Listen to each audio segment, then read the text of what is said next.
Y finalmente me queda contarte cómo respondo al open raise de los regulares. Mi estrategia por default, y hasta que se demuestre lo contrario, va a ser explotar los dos errores más graves que comete un regular. Claramente para ellos no son errores, te diría que uno de los dos quizás ni se pusieron a pensarlo, pero el otro sí, ellos están absolutamente convencidos, y muchos de los que estén viendo este video van a discutírmelo, de que están haciendo lo correcto. El error del que quizás no estén al tanto, no hayan prestado demasiada atención a la hora de estudiarlo, es que hacen demasiada apuesta de continuación, el 100% IP y casi el 100% out of position. Cuando tenemos desventaja posicional, esto por ahí se nos puede complicar un poco y su estrategia puede no ser del todo equivocada. Ahora, cuando somos nosotros los que estamos IP y los tipos nos hacen un exceso de c-bet, estamos imprimiendo dinero.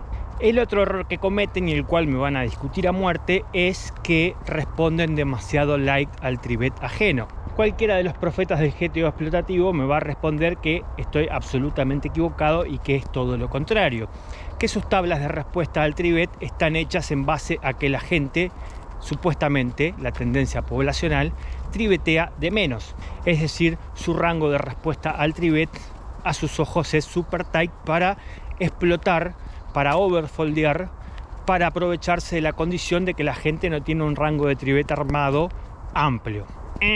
Error. Si lo que quisieron hacer es eso, les salió absolutamente mal.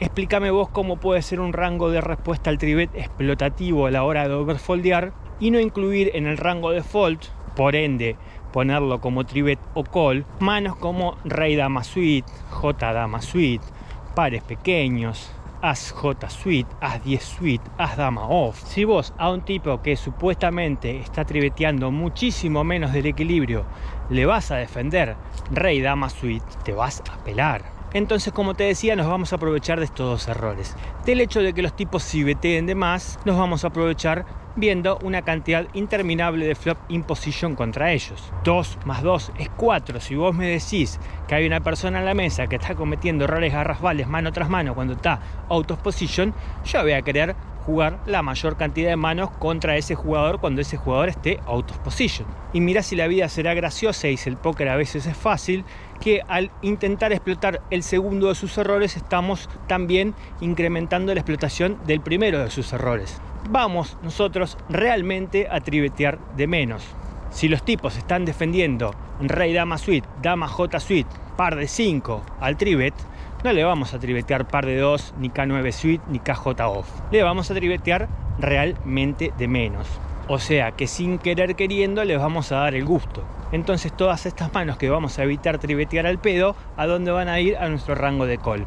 ¿A qué nos va a llevar esto? A ver un montón de flop más in position contra ellos. Y como te decía, van a cometer 1.000.000 de errores. Si betear fuera de posición, y de eso vamos a hablar largo y tendido más adelante, suele ser un error garrafal en la mayoría de los casos. Fíjate que estos personajes, por ejemplo, cuando cae un as en el flop, van a cibetear el 100% de las manos que no contengan un as en ellas. Yo te diría que llueve, truena y cae granizo cuando un regular hace check give up en un flop as XX. Olvídate que te va a cibetear todo su aire y todos sus pares inferiores al as. ¿Y qué va a tener Boviño el día que haga skip a la cebet en un flop as XX? Sí, adivinaste, como mínimo un as. Entonces nuestra respuesta al open raise contra los regulares es pan comido.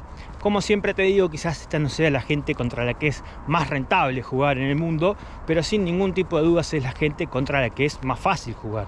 De ellos vamos a tener el rango casi exacto de open raise por el simple hecho de conocer cuáles son sus tablas de open raise. Nunca jamás ni en 100 años tenemos que preocuparnos si en el flop cae, por ejemplo, 4-4-4 y nosotros tenemos as X suite con el as del palo cuyo 4 no está en el board. Contra cualquier ser humano que no sea un regular de establo, tendríamos que preocuparnos de que el tipo nos aparezca ahí con un 4-5 suite, un 3-4 suite, un 4-6 suite, un K4 suite. La única mano que podría impactar en ese flop para tener póker es As4 suite y nosotros tenemos el As. Así que, por ejemplo, ahí tenemos un ejemplo práctico de cuando el rango del regular está de cara. Y podría darte una lista interminable de ejemplos donde los regulares van a estar súper capeados en su rango cuando caiga el flop porque nosotros sabemos exactamente qué carta puede tener o qué carta no puede tener de acuerdo a la posición, independientemente de que haga o no haga c-bet, porque como te digo, va a ser absolutamente siempre c-bet,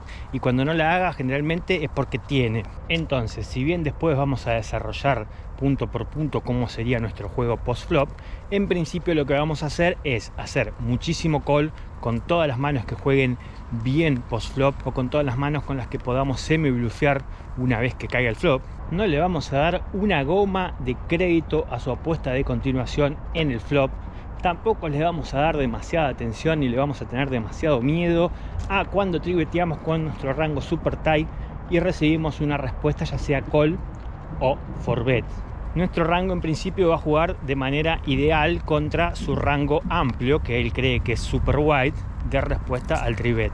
A partir del TAR vamos a tener que analizar con más detenimiento si su second barrel puede llegar a venir con valor o en bluff. Esto lo vamos a estar viendo en base a la conformación del board. Cuando hay muchos proyectos, el tipo va a tender a ser agresivo con cualquier cosa, ya sea con una mano hecha, como con un proyecto, como con aire. Le vamos a empezar a dar un poco más de crédito cuando meta un second barrel en un board que es completamente seco, lo que haría de su rango un rango super polarizado entre nuts o bluffs. Pero bueno, estamos hablando sobre la respuesta al mero open raise pre-flop. Y sí, como verás, es simple. Cuando estamos in position vamos a darle muchísimo call y vamos a tribetear un rango tight super lineal. Siempre, por supuesto, vamos a estar atentos a quienes hablan detrás nuestro.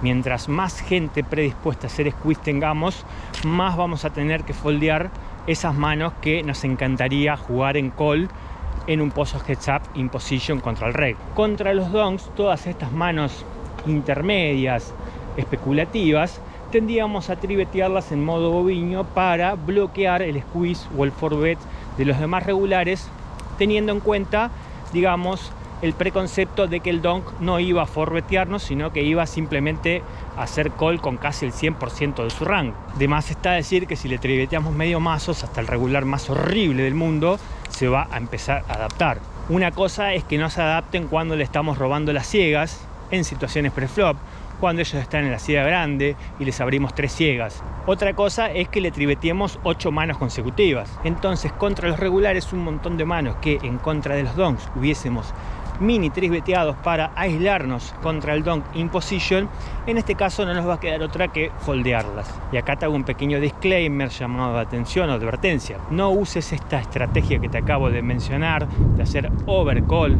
al reg si no tenés ni la más puta idea de cómo jugar post-flop. Claramente entramos a tantas manos in position para jugar con una mentalidad dual.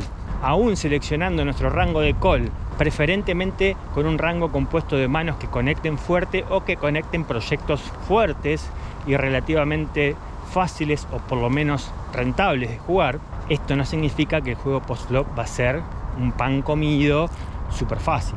Claramente vamos a tener que picotear un montón de pozos, claramente vamos a tener que flotar no solamente en casi todos los flops, sino que en un montón de tours.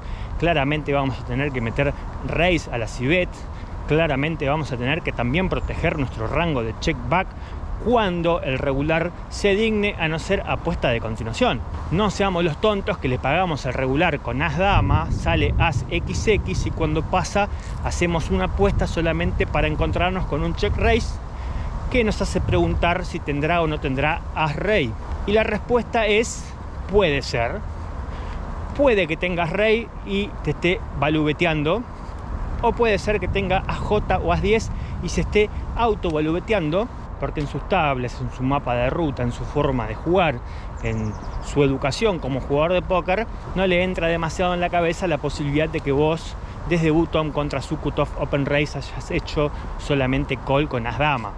Entonces, cuando le picotees el flop as xx, en el caso de tener el as, que va a ser casi siempre, te va a hacer un check raise con as dama, con as j, con as rey, con as 10, y si no te hace check raise te va a hacer check call, y estamos en la misma, porque en el turn te vas a preguntar con qué hizo check call, y quizás el tipo esté seteado, quizás el tipo tenga como mínimo un as.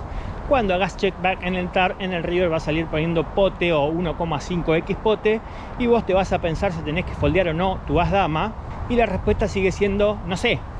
Puede ser que la tengas que foldear porque el tipo tiene rey, o puede ser que tengas que pagar porque el tipo tiene AJ y la está jugando como el orto. Básicamente la mentalidad dual con la que entramos tendría que ser la de picotear un montón de pozos donde no conectemos, o donde tengamos poca equity, o donde tengamos que proteger nuestra equity, y con nuestras manos de showdown value tratar de hacer la mayor cantidad de pot control posible.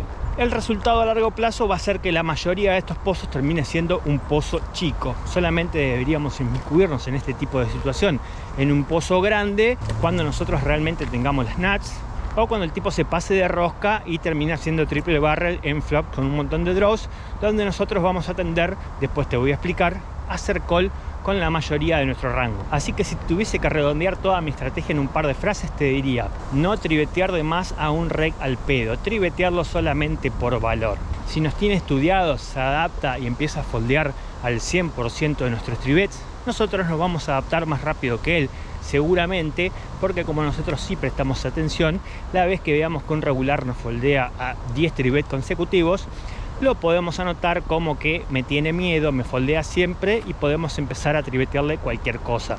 En general, esta adaptación de su parte no va a pasar muy a menudo, así que simplemente vamos a jugar ABC, tribetear nuestras manos fuertes por valor y el resto al rango de call.